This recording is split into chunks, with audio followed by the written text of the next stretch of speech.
नमस्कार, आदाब, वेलकम। मैं रित के सहाय लक्ष्य अकेडमी के ऑनलाइन प्लेटफॉर्म लक्ष्य मंत्रा पे आपका स्वागत करता हूँ। होप सो आप सब अच्छे होंगे, सकुशल होंगे, आपके परिवार में सब बढ़िया होगा। हम पूरा प्रयास कर रहे हैं आपको ऑनलाइन माध्यम से जितने भी चीजें उपलब्ध कराई जा सके।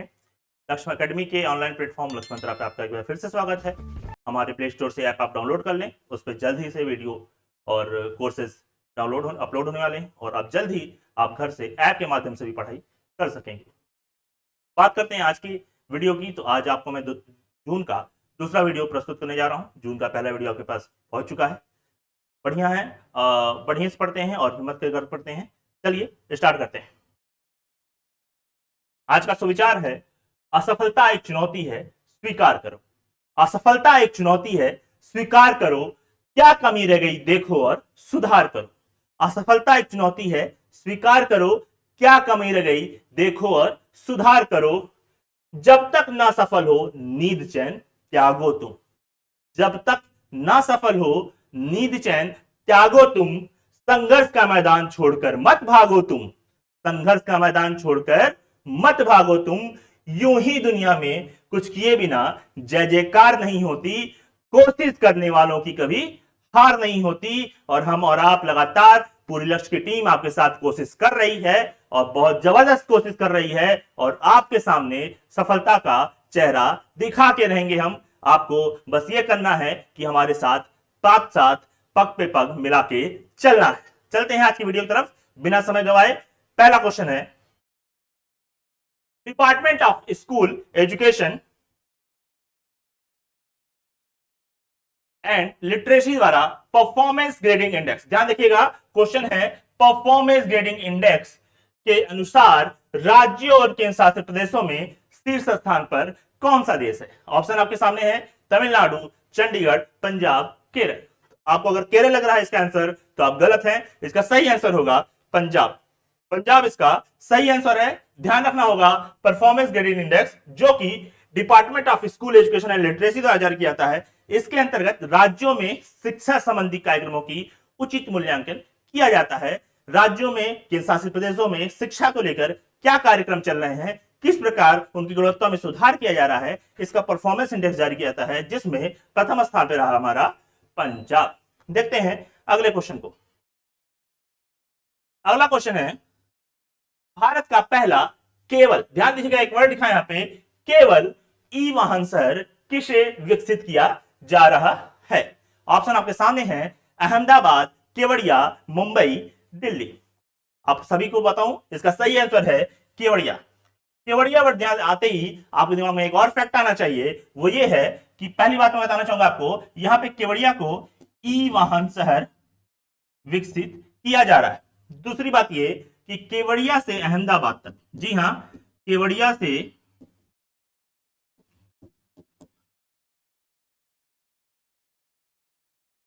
अहमदाबाद तक पहली सी प्लेन सर्विस शुरू की गई थी।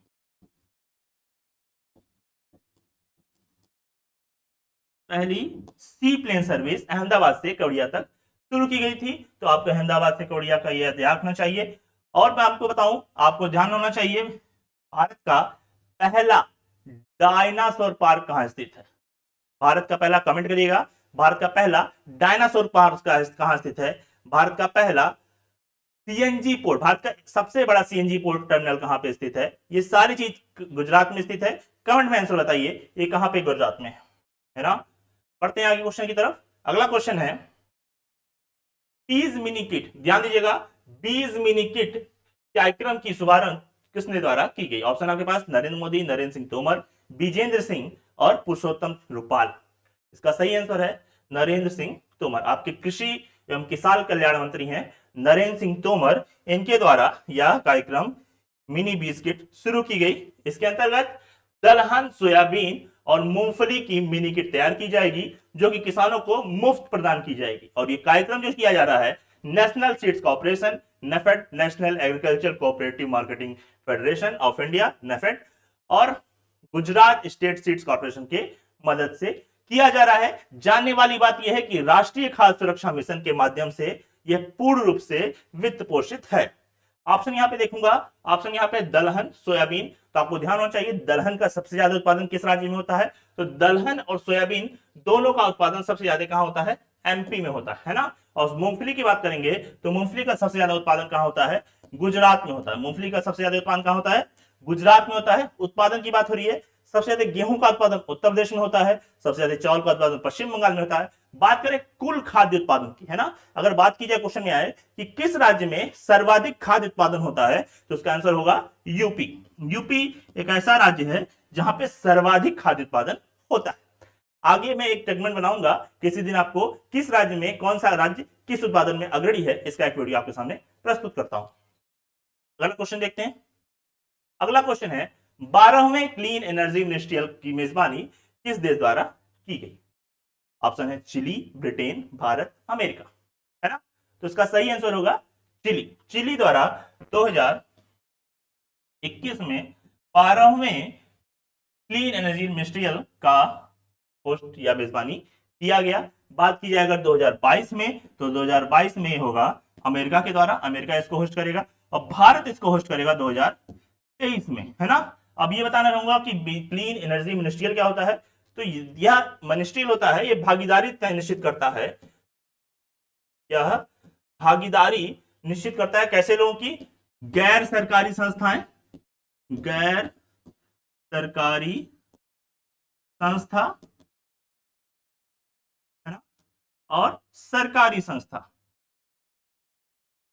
और सरकारी संस्था की भागीदारी तय करता है शुद्ध एनर्जी ट्रांसमिशन में, शुद्ध ऊर्जा संक्रमण, है ना। इसकी ये भागीदारी क्या करता है, कैसे हम ज्यादा से ज्यादा क्लीन एनर्जी ऊर्जा का उपयोग करें, इसके लिए यह भागीदार है, इसके लिए यह जिम्मेदार है। इसमें निश्चित करता है कि किस प्रकार गैर सरकारी और सरकारी संस्थाएं इसमें भागीदार बने।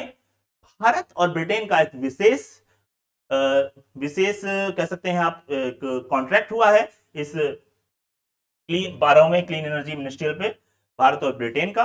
और यह बात हो रही है अगर होस्टिंग की, तो 2022 का होस्ट करेगा आपका अमेरिका, और 2023 का होस्ट करेगा आपका भारत। चलते हैं अगले क्वेश्चन पे। अगला क्वेश्चन है, देखिए यहाँ पे वही चीजें लिखी हैं, यहाँ पे वही चीजें बताई गई हैं जो मैंने आपको क्लियर किया। क्या लिखा है कि 12वें CEM की मेजबानी चिली द्वारा की गई। इसका विषय जो था वो ambition into action, turning on the year of ambition into the decade of delivery, ये इसका विषय था, इसकी थीम थी। और भारत 13वें क्लीन मिनिस्ट्रियल समिट 2023 की मेजबानी करेगा, जबकि अमेरिका USA 2022 की मेजबानी करेगा। चलते हैं नेक्स्ट क्वेश्चन पे। अगला क्वेश्चन है, संयुक्त राज्य अमेरिका और विदेश वाणिज्यिक सेवा के महानिदेशक के रूप में किसे नियुक्त किया गया? तो किसे नियुक्त किया गया? ऑप्शन है आपके सामने, अरुण वेंकट रमन, नीरा टंडन, डॉक्टर विवेक मूर्ति, वनिता गुप्ता। तो इसका सही आंसर है अरुण वेंकट रमन। अरुण वेंकट रमन को बिडेन सरकार में वाणिज्यिक सेवा के लिए, विदेश वाणिज्यिक सेवा के लिए महानिदेशक पद से नवाजा गया, है ना।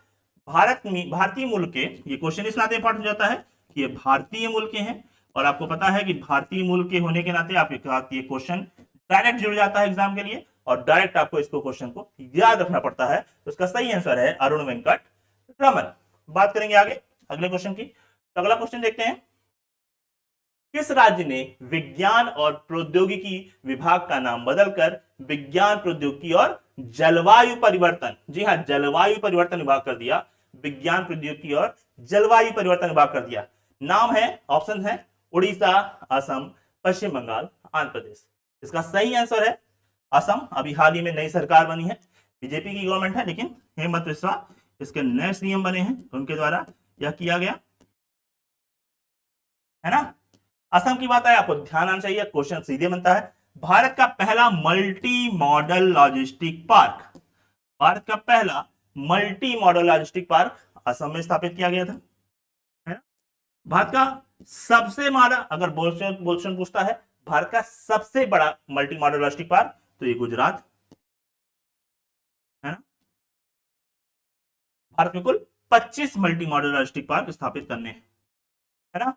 असम की बात आती है तो आपको तुरंत काजीरंगा नेशनल पार्क याद आना चाहिए।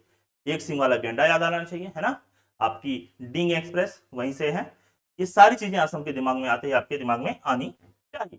कनेक्ट करने का मैंने पहले भी कहा, करंट को इतना इजी तरीके से आप रख सकते हो जितना उसको तोड़ लोगे, और तोड़ने के बाद सिर्फ जोड़ना भी आप ही को है। तोड़ना अपने हिसाब से है और जोड़ना भी अपने हिसाब से। मैटर जो भी मिले आपको उसको कैसे तोड़ के आप अपने हिसाब से रख सकते। देखिए, मैं असम की बात हुई थी, यहाँ बात किसी हुई थी मिनिस्ट्री की चेंजिंग की, नाम के चेंज होने की बात हुई थी, और हमने यहाँ मल्टी मॉडेलिस्टिक पार्क काजीरंगा और कहां हम लोग कनेक्ट कर ले रहे। इस तरीके से राज्यों की बात आई, उसको आप कनेक्ट करने का प्रयास करें, आपको बहुत ईजी लगेगा। चलते हैं अगले क्वेश्चन की तरफ। अगला क्वेश्चन है, सरकारी स्कूल के बच्चों के लिए यून टैब, जी हाँ, सरकारी स्कूल के बच्चों के लिए यून टैब योजना की शुरुआत कहां की गई। यून टैब योजना क्या है? टैबलेट वितरण की सेवा है। टैबलेट, ऐसे बच्चे जो 12वीं से 6वीं तक के बच्चे हैं उनको पढ़ाई करने के लिए टैबलेट वितरित किया जाएगा। कहां पे? लद्दाख में। सही आंसर इसका क्या है? लद्दाख है। देखते हैं, देखिए, 6वीं से 12वीं तक के बच्चों के लिए ऑनलाइन कक्षाएं हेतु टैबलेट वितरण किए जाएंगे, और यह भारत के सूचना एवं तकनीकी विभाग के द्वारा सहयोग से किया जाएगा। यून टैब योजना रखना है लद्दाख में, 6वीं से 12वीं तक के बच्चों के लिए टैबलेट वितरण की व्यवस्था की जाएगी, है ना। बढ़ते हैं आगे। कमेंट में बताइए, अभी हाल ही में बताया था, लद्दाख में बताया था, लड़कियों की शिक्षा के लिए एक छात्रवृत्ति योजना स्टार्ट की गई है जिसका नाम था तेजस्विनी। उसमें कितनी मुद्रा की कितनी राशि बच्चों को, लड़कियों को दी जाएगी, कमेंट में बताइए। अगला क्वेश्चन देखते हैं। अगला क्वेश्चन है, विश्व कीट दिवस एवं बिम्स्टेक दिवस कब मनाया जाता है? 5 जून, 6 जून, 8 जून, 10 जून। तो इसका सही आंसर क्या होगा? कमेंट बताइए जल्दी से। इसका सही आंसर होगा 6 जून। जी हाँ, 6 जून को हम विश्व कीट दिवस और बिम्स्टेक दिवस मनाते हैं। देखते हैं, विश्व कीट दिवस, है ना, विश्व कीट दिवस 6 जून को प्रतिवर्ष मनाया जाता है। क्यों मनाया जाता है? सामान्य जीवन में कीट नियंत्रण की क्या भूमिका है, इसको जागरूक करने के लिए। कीट नियंत्रण की क्या भूमिका आपके सामान्य जीवन में है, इसको जागरूक करने के लिए कीट दिवस मनाया जाता है, और यह प्रतिवर्ष मनाया जाता है ना। अगली बात करते हैं बिम्स्टेक की। तो बिम्स्टेक एक खाड़ी देशों का समूह है। कैसा समूह है? तो bay of Bengal initiative for the multi sectoral technical and economical cooperation इसका फुल फॉर्म होता है, और भारत में तकनीकी और आर्थिक सहयोग हेतु यह ग्रुप बनाया गया है। और इसमें मुख्य रूप से 7 देश, जिनके नाम है म्यांमार, थाईलैंड, श्रीलंका, नेपाल, भारत, भूटान और बांग्लादेश। इसका मुख्यालय स्थित है ढाका में, और वर्तमान में इसका अध्यक्ष है श्रीलंका, है ना। वर्तमान में श्रीलंका इसका अध्यक्ष देश है। आपको ध्यान रखना है, बिम्स्टेक बहुत ही उपयोगी है, और ऐसे देश जो खाड़ी देशों के बीच, खाड़ी, बंगाल की खाड़ी के देश बसे हुए हैं, उनके लिए आर्थिक और राजनीतिक रूप से एक बहुत ही मील का पत्थर साबित होता है आपका बिम्स्टेक। 7 देश हैं इसमें। अगले क्वेश्चन की बात करते हैं, विश्व खाद्य सुरक्षा दिवस कब मनाया जाता है? ऑप्शन है 5 जून, 6 जून, 7 जून, 8 जून, है ना। ऑप्शन को देखते हैं, एक बार ऑप्शन को देखते हैं। तो ये 5 जून को हम क्या मनाते हैं? 5 जून को मनाते हैं पर्यावरण दिवस, है ना। विश्व पर्यावरण दिवस मनाते हैं 5 जून को। 6 जून को हम क्या मनाते हैं? अभी हमने पढ़ा कीट दिवस और बिम्स्टेक, है ना जी। बात करते हैं 7 जून को। जी हाँ, 7 जून को मनाते हैं विश्व खाद्य दिवस। विश्व खाद्य दिवस मनाते हैं, और 8 जून को मनाते हैं महासागर दिवस। महासागर दिवस मनाते हैं 8 जून को। कमेंट बताइए, पर्यावरण दिवस की थीम क्या है? पर्यावरण दिवस 2021 की थीम क्या है? कमेंट में बताइए। देखते हैं क्या है ये चीज। तो 7 जून को देखेंगे। 7 जून को खाद्य संबंधी सुरक्षा के लिए जागरूकता फैलाने के लिए विश्व खाद्य सुरक्षा दिवस मनाया जाता है, और इसकी थीम जो है आपकी safe food today for the healthy tomorrow है, और इसका नारा जो था food safety is the everyone's business, ये इसका नारा है। बात करते हैं विश्व खाद्य सुरक्षा दिवस संयुक्त राष्ट्र के द्वारा। तो इसके महानिदेशक हैं क्यूंग डोंक्यू, और इसकी राजधानी है रोम, इटली में, है ना। आपको ध्यान रखना है खाने पीने की चीजों कितनी इंपॉर्टेंट है, उनकी सुरक्षा के लिए खाद्य कौन सी चीजें आप खा सकते हैं, कौन सी चीज खाद्य पेय नहीं है, खाने योग्य नहीं है, इसके लिए यह दिवस मनाया जाता है। सुरक्षा की, आपकी सुरक्षा के लिए कि आप कौन सी चीज खा के सुरक्षित रह सकते हैं, इसके लिए 7 जून आपको याद रखना पड़ेगा। बात करते हैं अगले क्वेश्चन की। अगला क्वेश्चन है संयुक्त राष्ट्र आर्थिक और सामाजिक परिषद।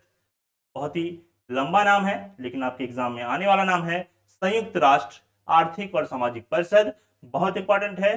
संयुक्त राष्ट्र यूनाइटेड नेशन के प्रमुख 6 अंगों में से एक प्रमुख अंग है। और बात करते हैं क्या, तो 2022 और 24 तक 2 सालों के कार्यकाल हेतु एशिया प्रशांत राज्यों की श्रेणी में किन देशों को चुना गया है। बात करते हैं, ऑप्शन में है Bharat, Afghanistan, Kazakhstan, Oman. Second option है Bharat, Afghanistan, Pakistan, Oman. Third option है कजाकिस्तान, अफगानिस्तान, ओमान, पाकिस्तान। और थर्ड ऑप्शन, फोर्थ ऑप्शन है पाकिस्तान, उज्बेकिस्तान, अफगानिस्तान और ओमान। तो इसका सही आंसर है भारत, अफगानिस्तान, कजाकिस्तान और ओमान। ये 4 देशों को एशिया प्रशांत राज्यों की श्रेणी में, जी हां, एशिया प्रशांत राज्यों की श्रेणी में 2022 से 2024 तक 3 वर्षों के लिए संयुक्त राष्ट्र आर्थिक सामाजिक परिषद का सदस्य नियुक्त किया गया है। बात करते हैं भारत की, तो भारत को मुख्य रूप से 3 निकायों के लिए 3 वर्षों के लिए नियुक्त किया गया है। और आपका संयुक्त राष्ट्र आर्थिक एवं सामाजिक परिषद, इसका जो अध्यक्ष है वो है मुनीर अकरम और इसका मुख्यालय है न्यूयॉर्क में, है ना। बात की जाए, आपको ध्यान होना चाहिए संयुक्त राष्ट्र परिषद के प्रमुख 6 अंगों में से एक अंग है ना। सामाजिक और आर्थिक व्यवस्था दिखाता है, जो सामाजिक और आर्थिक परिषद के रूप में इसको जाना जाता है, प्रमुख अंगों में से एक है। यहां पे कमेंट करके बताइए, वर्तमान में संयुक्त राष्ट्र परिषद के अध्यक्ष के रूप में किसे नामित किया गया। संयुक्त राष्ट्र का वर्तमान में अध्यक्ष कौन है। चलते हैं अगले प्रश्न की तरफ। अगला प्रश्न है संयुक्त राष्ट्र महासभा के 76वें सत्र के अध्यक्ष के रूप में किसे नामित किया गया, किसे चुना गया। संयुक्त राष्ट्र महासभा का 76वां अध्यक्ष, है ना। तो आपके पास ऑप्शन है जलमई रसूल, एंकोजी ओंकोजू इवेला, अब्दुल्ला शाहिद और वॉल्कन वोजवे। सही आंसर इसका है अब्दुल्ला शाहिद। जी हाँ, अब्दुल्ला शाहिद मालदीव के विदेश मंत्री हैं। मालदीव के विदेश मंत्री हैं अब्दुल्ला शाहिद। इन्हें चुना गया है 76वें सत्र के अध्यक्ष के रूप में, जो कि संयुक्त राष्ट्र महासभा का है। बात करते हैं जलमई रसूल की। तो जलमई रसूल अफगानिस्तान के विदेश मंत्री हैं। अफगानिस्तान के विदेश मंत्री हैं।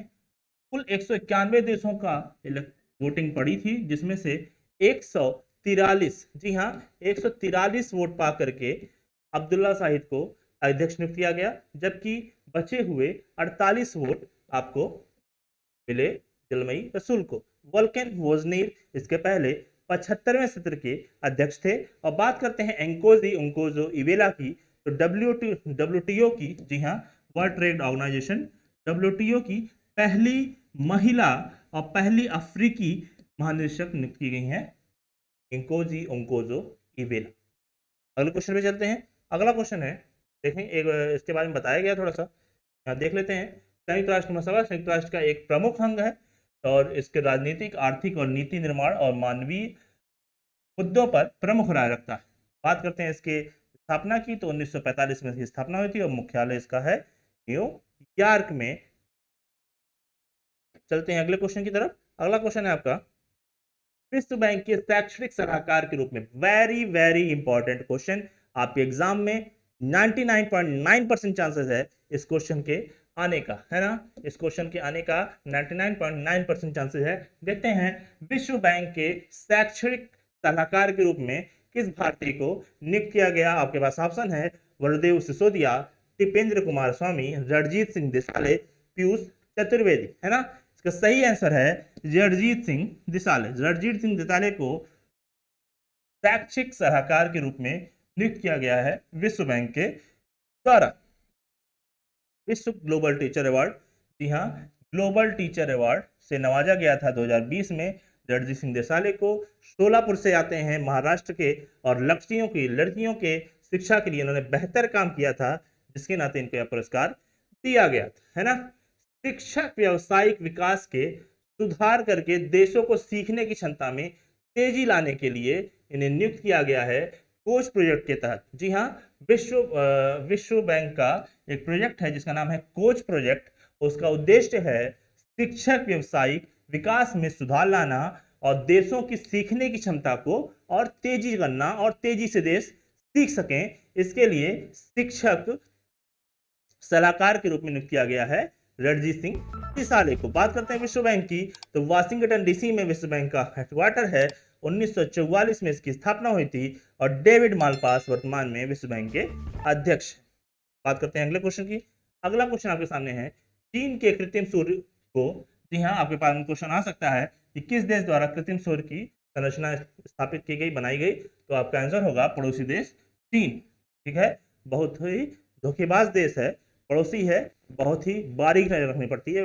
भारत पड़ोसियों के मामले में बहुत ही दयनीय स्थिति में है। खास करके कुछ ऐसे देश हैं जो आपका साथ देते हैं, जैसे कि मान लीजिए आप बात करते हैं भूटान की, आप बात कर सकते हैं नेपाल की। नेपाल भी कभी कभी बहक जाता है ना। और बाकी जो शक्तिशाली देश थोड़े से हैं वो आपके विरोध में ही रहते हैं। तो पड़ोसियों के मामले में थोड़ा स्थिति गड़बड़ है हमारी। देखते हैं कृषि क्वेश्चन था, चीन ने कृत्रिम सूर्य के कितने डिग्री सेल्सियस पर जलाकर नया रिकॉर्ड बनाया। आपके पास ऑप्शन है 110 million degree Celsius, 130 million degree Celsius, 130, 150। तो इसका सही आंसर होगा 120 million, 120 degree Celsius, million degree Celsius पे या जल करके एक नया रिकॉर्ड बनाया है। देखते हैं चीन के कृत्रिम सूर्य, इसका नाम है प्रायोगिक उन्नत सुपर कंडक्टिंग टोडामक परियोजना, इसको इस नाम से भी जानते हैं, ने 101 सेकंड के लिए, जी हाँ 101 सेकंड के लिए 216 मिलियन डिग्री फॉरेनहाइट या फिर 120 मिलियन डिग्री सेल्सियस पर जलकर एक नया रिकॉर्ड स्थापित किया। अगला फिर ये भी बता सकता हूं मैं आपको यहाँ पे, 20 सेकंड के लिए कृत्रिम सूरज 288 मिलियन डिग्री सेंटीग्रेड या फिर कह सकते हैं उसको 160 मिलियन डिग्री सेल्सियस के चरम तापमान को भी हासिल किया, जो कि सूर्य के तापमान से 10 गुना अधिक है। कितना अधिक है? 10 गुना। जो नॉर्मल सूर्य, प्राकृतिक सूर्य है, उसके तापमान से 10 गुना अधिक।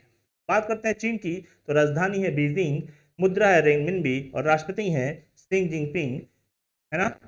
बात करते हैं, अगर बात की जाए इनके औद्योगिक राजधानी की, तो ऑप्शन आएगा संघाई, है ना। अगर बात करते हैं औद्योगिक राजधानी की, तो ऑप्शन क्या है? संघाई। पढ़ते हैं आगे अगले क्वेश्चन पे, क्या है? अंतरराष्ट्रीय क्रिकेट परिषद, जी हाँ आईसीसी ने 2021 से 23 तक अपने वैश्विक टूर्नामेंट आयोजक के रूप में किसके साथ साझेदारी की है? बायजू, टाटा स्टील, भारत पे। का सही आंसर है भारत पे, है ना। ऑप्शन देखते हैं भारत पे, इसके बारे में जानते हैं। देखिए भारत पे क्या है, व्यापारियों के लिए एक अग्रीय वित्तीय सेवा कंपनी है जिसने साझेदारी की है भारतीय टीम के साथ, भारतीय टीम के साथ, भारतीय टीम नहीं सॉरी आईसीसी के साथ। अगर बात करते हैं स्थापना की, तो भारत पे की स्थापना हुई थी 2016 में। अश्नीर ग्रोवर इसके सीईओ हैं, मुख्य कार्यकारी अधिकारी हैं, और मुख्यालय है दिल्ली में। बात करते हैं अगर आईसीसी की, बात करते हैं तो आईसीसी का मुख्यालय है दुबई, संयुक्त राष्ट्र अमीरात में। संयुक्त राष्ट्र अमीरात में 15 जून 1909 में इसकी स्थापना हुई थी, और वर्तमान में ग्रेग बार्कले इसके नए अध्यक्ष चुने गए हैं। सीईओ हैं इसके मनु साहनी। बात करते हैं अगर बीसीसीआई की बात करते हैं, तो बीसीसीआई के अध्यक्ष हैं सौरभ गांगुली, और इसके जो सचिव हैं वो हैं जय शाह, और वर्तमान में एशियाई क्रिकेट परिषद का इनको अध्यक्ष नियुक्त किया गया था जय शाह को। चलते हैं अगले क्वेश्चन की तरफ। कमेंट में बताइए बीसीसीआई का फुल फॉर्म क्या है? बीसीसीआई का फुल फॉर्म कमेंट में बताइए। अगला क्वेश्चन देखते हैं, अंतरराष्ट्रीय हॉकी महासंघ की विश्व रैंकिंग के तहत शीर्ष महिला एवं पुरुष में स्थान पर कौन सी टीम है? शीर्ष टीम की बात की जा रही है, शीर्ष टीम में महिला और पुरुष की बात की जा रही है। ऑप्शन आपके पास है ऑस्ट्रेलिया, नीदरलैंड, अर्जेंटीना और ऑस्ट्रेलिया, नीदरलैंड, बेल्जियम, भारत और अर्जेंटीना। तो इसका सही आंसर है नीदरलैंड और बेल्जियम। जी हाँ, अगर बात की जाए पुरुषों की टीम में, तो पुरुषों की टीम में प्रथम स्थान पर है बेल्जियम, और महिलाओं की टीम में प्रथम स्थान पर है नीदरलैंड, है ना। भारत का क्या स्थान है? तो जी हाँ, भारत का स्थान है 9वां और चौथा, देखते हैं चौथा, नौवां, चौथा। तो नौवां महिला टीम है वो 9वें स्थान पे आ रही है और पुरुष की जो टीम है वो चौथे स्थान पे आ रही है ना। बात करते हैं अगर स्थापना की, तो 1924 में स्थापना हुई थी आपके अंतर्राष्ट्रीय हॉकी महासंघ की, जिसके वर्तमान में अध्यक्ष हैं नरेंद्र ध्रुव बत्रा, है ना। बात करते हैं मुख्यालय की, लॉरेन और स्विट्जरलैंड में इसका मुख्यालय है। तो क्वेश्चन आपको सीधे ध्यान रखना है कि शीर्ष स्थान पे कौन सा देश है, तो अंतर्राष्ट्रीय हॉकी महासंघ की विश्व रैंकिंग जो जारी की गई है उसमें नीदरलैंड महिलाओं में प्रथम स्थान पे है और पुरुषों में बेल्जियम प्रथम स्थान पर है। ध्यान देखेंगे। अगला क्वेश्चन देखते हैं बिना समय गवाए। प्राण वायु देवता पेंशन योजना बहुत ही अनोखी पेंशन योजना है और बहुत ही इंपॉर्टेंट पेंशन योजना है। प्राण वायु देवता पेंशन योजना की शुरुआत कहाँ की गई, आखिर किस राज्य में की गई? ऑप्शन आपके सामने है उत्तर प्रदेश, दिल्ली, हरियाणा, पंजाब। इसका सही आंसर है हरियाणा। हरियाणा का नाम आते ही आपके सामने याद आना चाहिए अंतर्राष्ट्रीय सौर ऊर्जा गठबंधन। कहाँ पे स्थापित है इसका मुख्यालय? इंटरनेशनल सोलर अलायंस का मुख्यालय स्थित है, सौर ऊर्जा गठबंधन का मुख्यालय स्थित है गुड़गांव में, हरियाणा के गुरुग्राम में। तो इसका आंसर होगा हरियाणा। बात करते हैं प्राणवायु योजना की, तो प्राणवायु योजना में ऐसे वृक्ष जो 75 साल के हैं या 75 साल से ज्यादा के हैं उनको 2500 रुपया, जी है 2500 रुपया प्रतिवर्ष वृक्ष पेंशन मिलेगा उनके रख रखाव के लिए, है ना। विश्व पर्यावरण दिवस पे हरियाणा सरकार द्वारा शुरू किया गया, उसका नाम है प्राणवायु देवता पेंशन योजना। और इसके अंतर्गत 75 वर्ष या उससे ज्यादा उम्र हो गई हो जिन पेड़ों की उनके रख रखाव के लिए 2500 रुपया प्रतिवर्ष दिया जाएगा, है ना। और एक ऑक्सीवन भी स्थापित किया जा रहा है। जी हाँ, पंचकुला जिले के बीर घग्गर में एक ऑक्सीवन स्थापित किया जा रहा है जिसका 100 एकड़ में स्थापित किया जाएगा और फिर पूरे 100 एकड़ में पेड़ लगाए जाएंगे। हरियाणा की बात हो रही है, मनोहर लाल खट्टर यहाँ के मुख्यमंत्री हैं। बात की जाए राज्यपाल की, तो सत्यदेव नारायण आर्य यहाँ के राज्यपाल हैं और राजधानी इसकी चंडीगढ़। क्वेश्चन में बनता है यहाँ पे project air care, project air care कहाँ चलाया गया? कमेंट में बताइए प्रोजेक्ट एयर केयर कहाँ चलाया गया।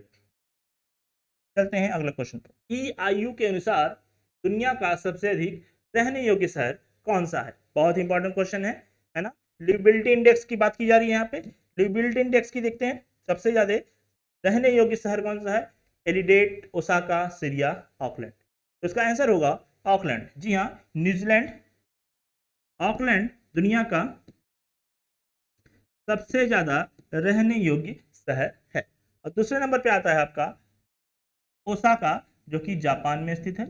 ओसाका दूसरे नंबर सबसे ज्यादा रहने योग्य शहर है। और एडिलेड की बात करें तो एडिलेड जो आपका पड़ता है ऑस्ट्रेलिया में, ये तीसरे नंबर पे सबसे ज्यादा रहने योग्य शहर है। बात करते हैं सीरिया की, तो सीरिया का दमिश्क, जी हाँ सीरिया का दमिश्क सबसे खराब स्थिति में है जहां पे रहने योग्य नहीं है ना। इस क्वेश्चन में आपको सीधे ध्यान देना है। ऑकलैंड शीर्ष स्थान पे आता है लिवेबिलिटी इंडेक्स में। देखिए EIU पहले ही बात की जा सकी, इकोनॉमिस्ट होता है, इकोनॉमिस्ट इंटेलिजेंस यूनिट द्वारा ग्लोबल लिवेबिलिटी 2021 इंडेक्स जारी किया गया। और इसमें क्या देखा जाता है? स्थिरता, स्वास्थ्य सेवा, शिक्षा और संस्कृति और पर्यावरण, ये 5 आयाम हैं जिसपे ये इंडेक्स तय होता है और इसको जारी करता है EIU, इकोनॉमिस्ट इंटेलिजेंस यूनिट। और इसमें क्या पता चला? इसमें पता चला कि ऑकलैंड जो है वो सबसे रहने योग्य शहर है। और सबसे खराब स्थिति में कौन सा शहर है? दमिश्क, जहां पे रहने योग्य एकदम भी नहीं है। पढ़ते हैं अगले क्वेश्चन की तरफ। जी हाँ,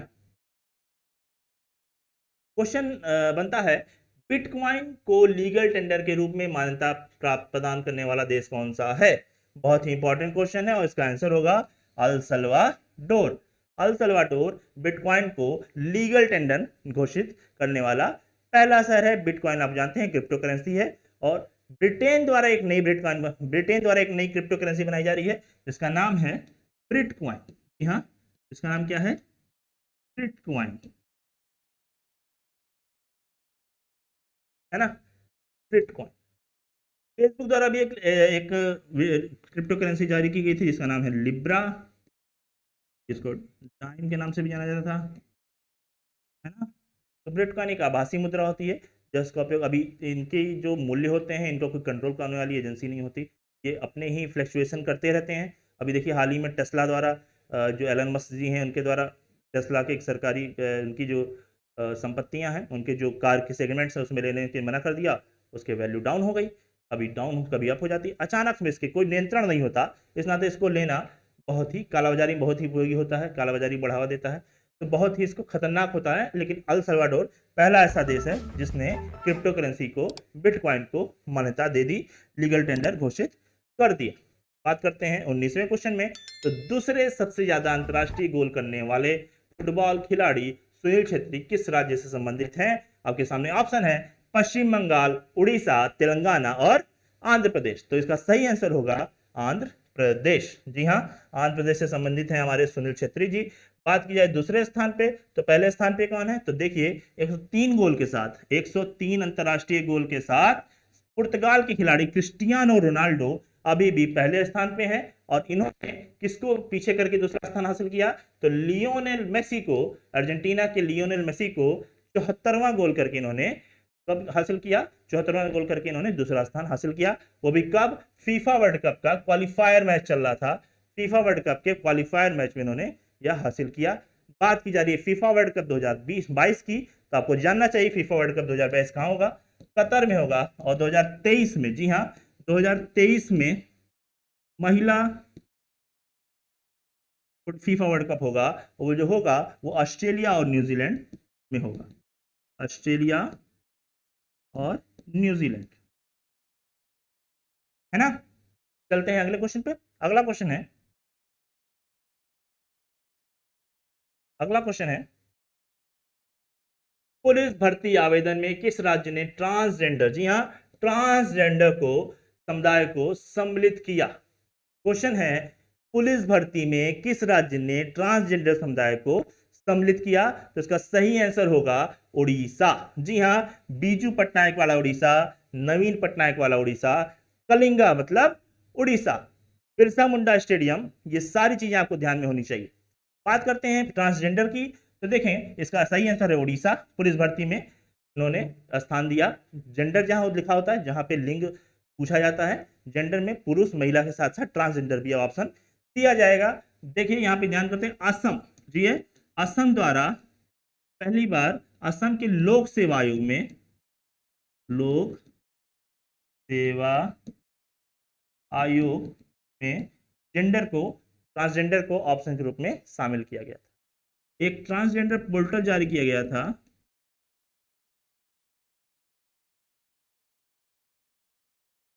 ये जारी किया गया था थावरचंद गहलोत जी का, सामाजिक न्यायता मंत्री थावरचंद गहलोत,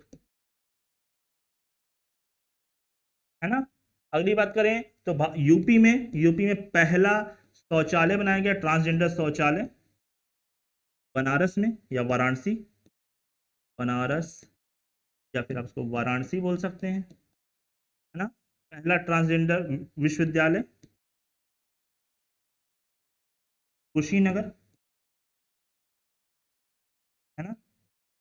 ये सारी चीजें आपको ध्यान में रखनी पड़ेंगी क्योंकि ये ट्रांसजेंडर से क्वेश्चन में इंपॉर्टेंट अपने ध्यान रखता है ना। चलिए आज की 20 क्वेश्चन कंप्लीट हुए। अब चलते हैं आज के अगले सेगमेंट पे जिसका नाम है बिल्कुल मुफ्त। बिल्कुल मुफ्त में हम बात करेंगे उन प्रयासों की, उन कोशिशों की जो आपको एग्जाम में अग्रणी बनाएगा, जो आपको एग्जाम में सफलता के द्वार पे पहुंचाएगा। जी हाँ, ऐसे क्वेश्चंस जो आपके एग्जाम में आ चुके हैं, प्रीवियस ईयर के पेपर से जो क्वेश्चंस आ चुके हैं, उनको आज के परिप्रेक्ष्य में कनेक्ट करके रेगुलर बिल्कुल फ्री सेगमेंट में हम 10 क्वेश्चन देखेंगे, है ना। पूरा प्रयास है कि हम आपको बेस्ट से बेस्ट देख सकें, वो हर क्वेश्चन टच किया जाए जो आपके एग्जाम में आएगा या आने वाला होगा। यूं ही दुनिया में किसी की जय जयकार नहीं होती, कोशिश करने वालों की कभी हार नहीं होती। और इसी प्रयास से, इसी कोशिश में एक नया सेगमेंट है जिसका नाम है बिल्कुल फ्री, बिल्कुल मुफ्त। चलते हैं बिल्कुल मुफ्त में पहले क्वेश्चन की तरफ। क्वेश्चन है कावेरी नदी जल विवाद किन राज्यों के मध्य है? 2000 17 का प्रयास है, ये 2017 में प्रयास आ चुका है, ये क्वेश्चन आ चुका है, एसएससी में आ चुका है ना। कावेरी नदी जल विवाद किन राज्यों के मध्य है? आपके पास ऑप्शन है आंध्र प्रदेश, कर्नाटक और महाराष्ट्र, महाराष्ट्र, हरियाणा और राजस्थान, मध्य प्रदेश, गुजरात, राजस्थान और महाराष्ट्र, तमिलनाडु, कर्नाटक, केरल और पुदुचेरी। तो इसका सही आंसर होगा आंध्र प्रदेश, कर्नाटक और महाराष्ट्र। आइए जानते हैं कुछ प्रमुख जल विवाद। देखिए, कृष्णा नदी जल विवाद, कृष्णा नदी जल विवाद जो है आपका, वो आंध्र प्रदेश, कर्नाटक और महाराष्ट्र के बीच है। आंध्र प्रदेश, कर्नाटक और महाराष्ट्र के बीच है आपका कृष्णा नदी जल विवाद, है ना। अब बात करते हैं रावी नदी जल विवाद की, बात करते हैं रावी नदी जल विवाद की। तो रावी नदी जल विवाद है आपका पंजाब, हरियाणा और राजस्थान के बीच, है ना। क्वेश्चन पूछता है रावी नदी जल विवाद किन राज्यों के बीच है? तो पंजाब, हरियाणा और राजस्थान के बीच स्थित है, के बीच रावी नदी जल विवाद है। नर्मदा नदी जल विवाद की बात की जाए तो नर्मदा नदी जल विवाद है मध्य प्रदेश, गुजरात, राजस्थान और महाराष्ट्र के बीच। और बात की जाए कावेरी नदी जल विवाद की तो तमिलनाडु, कर्नाटक, केरल और पुदुचेरी। ये बहुत ही इंपॉर्टेंट क्वेश्चन है और पूछा जा चुका है इससे पहले। कावेरी नदी जल विवाद तमिलनाडु, कर्नाटक और केरल के बीच स्थित। क्वेश्चन है कावेरी नदी जल विवाद, जी हाँ, क्वेश्चन क्या है? कावेरी नदी जल विवाद किन राज्यों के बीच स्थित है? किन राज्यों के बीच मध्य है कावेरी नदी जल विवाद? ये क्वेश्चन आपका आ चुका है 2016-17 के एग्जाम में, एसएससी में ये क्वेश्चन पूछा जा चुका है। देखते हैं ऑप्शन क्या है हमारे पास। आंध्र प्रदेश, कर्नाटक और महाराष्ट्र, पंजाब, हरियाणा, राजस्थान, मध्य प्रदेश, गुजरात, राजस्थान और महाराष्ट्र, तमिलनाडु, कर्नाटक, केरल और पुदुचेरी। तो इसका सही आंसर है तमिलनाडु, कर्नाटक, केरल और पुदुचेरी। कावेरी नदी जल विवाद बहुत ही चर्चित जल विवाद रहा है। बात करते हैं अन्य जल विवादों की, तो देखते हैं अन्य जल विवादों में कृष्णा नदी जल विवाद जो कि आंध्र प्रदेश, कर्नाटक और महाराष्ट्र के बीच है। बात करते हैं रावी व्यास नदी जल विवाद, तो यह है पंजाब, हरियाणा और राजस्थान के बीच। बात करें अगर नर्मदा नदी जल विवाद की तो यह है मध्य प्रदेश, गुजरात, राजस्थान और महाराष्ट्र के बीच। और हमने क्वेश्चन में पढ़ा कावेरी नदी जल विवाद तमिलनाडु, कर्नाटक, केरल और पुदुचेरी। अगले क्वेश्चन पे चलते हैं बिना समय गवाए। अगला क्वेश्चन है निम्न में से कौन सा बांध झारखंड में स्थित है? सरदार सरोवर बांध। सरदार सरोवर बांध आप सबको पता है नर्मदा नदी पे स्थित है, नर्मदा नदी पे स्थित है। और ये कहां स्थित है? गुजरात में स्थित है। बात करें मैथन बांध की तो जी हां, मैथन बांध स्थित है बराकर नदी पर। मैथन बांध स्थित है बराकर नदी पर और यह है झारखंड में। तो सही आंसर है इसका झारखंड मैथन बांध, है ना। बात करें अगर कोयना नदी, कोयना बांध की तो कोयना बांध स्थित है कोयना नदी पर। जी हाँ, कोयना बांध स्थित है कोयना नदी पर और कोयना नदी आपका स्थित है महाराष्ट्र में। महाराष्ट्र में स्थित है आपकी कोयना नदी। बात करें मैत्तूर की तो मैत्तूर स्थित है कावेरी नदी पर और ये स्थित है तमिलनाडु में। तो इस प्रकार आपका सही आंसर हो गया मैथन बांध जो कि झारखंड में स्थित है। अगर चलते हैं अगले क्वेश्चन पे। अगला क्वेश्चन है पुलित्जर पुरस्कार प्राप्त करने वाले पहले भारतीय कौन थे? झुंपा लाहिड़ी, संघमित्रा कलिता, गोविंद बिहार लाल, गीता आनंद, है ना। तो इसका सही आंसर है गोविंद बिहारी लाल। गोविंद बिहारी लाल पहले भारतीय थे जिन्होंने पुलित्जर पुरस्कार प्राप्त किया, है ना। जोसेफ पुलित्जर के नाम पे यह पुरस्कार शुरू किया गया था। Joseph Pulitzer